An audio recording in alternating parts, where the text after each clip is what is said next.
Tonight we're going to make a V yoke seam. The two pieces that you're going to need are the ones that look like this. If this were a shirt, this would be center front and this would be the armhole. So you do have directions for this one, and it's the V yoke seam is what you're going to be following. It says to mark the stitching lines for the corner on both garment sections. So you have a stitching line there and there. You're going to mark both of those. The way you'll do that is put the colored side of your tracing paper touching the wrong side of your fabric and go over it with the tracing wheel.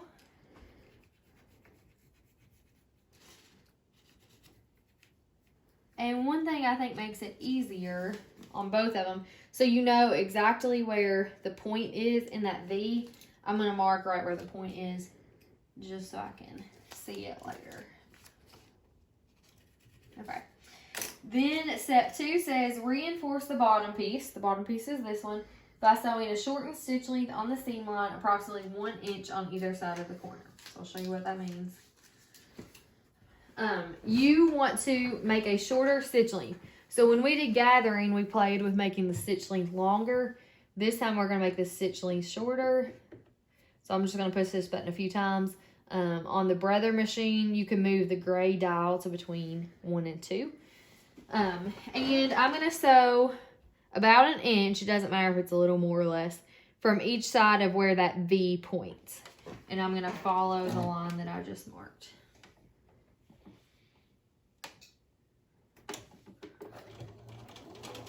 And I'll explain why we're doing this in just a minute. Okay, so now that I'm at the point of my V, I'm going to keep my needle down, raise my presser foot, and pivot.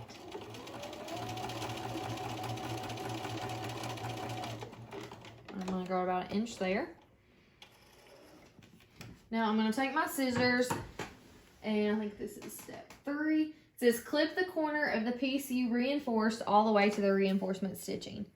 So I'm going to clip that V. That's going to allow us to spread this when we pin it. And that's why we did that reinforcement stitching, so it doesn't pull out farther. Okay, step 4. With right sides together and the reinforced corner on top, pin the two pieces together starting at the corner. So I'm going to pin this together, but obviously it doesn't match.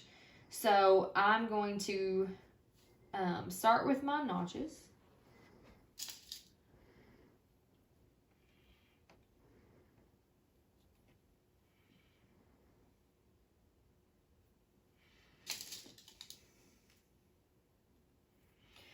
Now, I used to worry, I don't know if you can see, how this isn't lined up exactly at the end, but you have to remember that you just want it to be exact at the 5/8, like on the seam line, and it will be there. I'm going to put a couple more pins in here.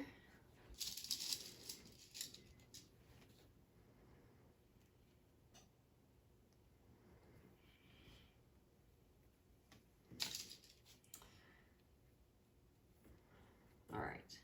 So the next step says stitch the seam with a reinforced corner on top. So this one needs to be on top. Stop at the corner, put the needle down, and pivot. So going to sew, and this is going to be directly on the line that you drew earlier.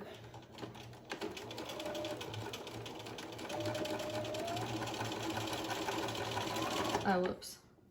I forgot to tell you. You should lengthen your stitch length back up. It won't hurt. Okay. So when I get to the point, I'm going to raise my presser foot. Needle is down. Let me go one more stitch.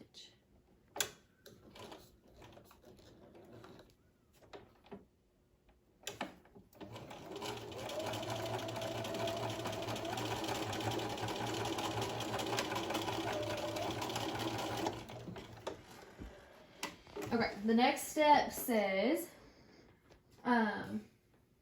to press toward the yoke, notch out the yoke. I can do that right now. So if you can see, there is like a V right here where I've already cut that.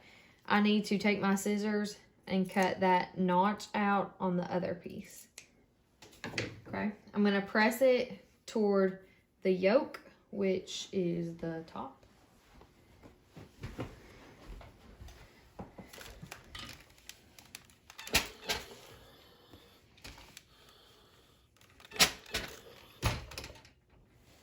That one looks good.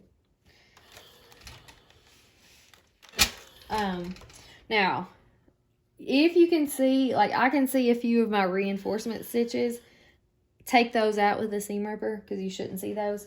One last step on the machine.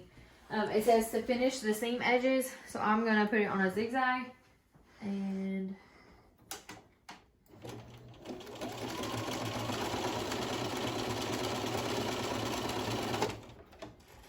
I have to finish them separately.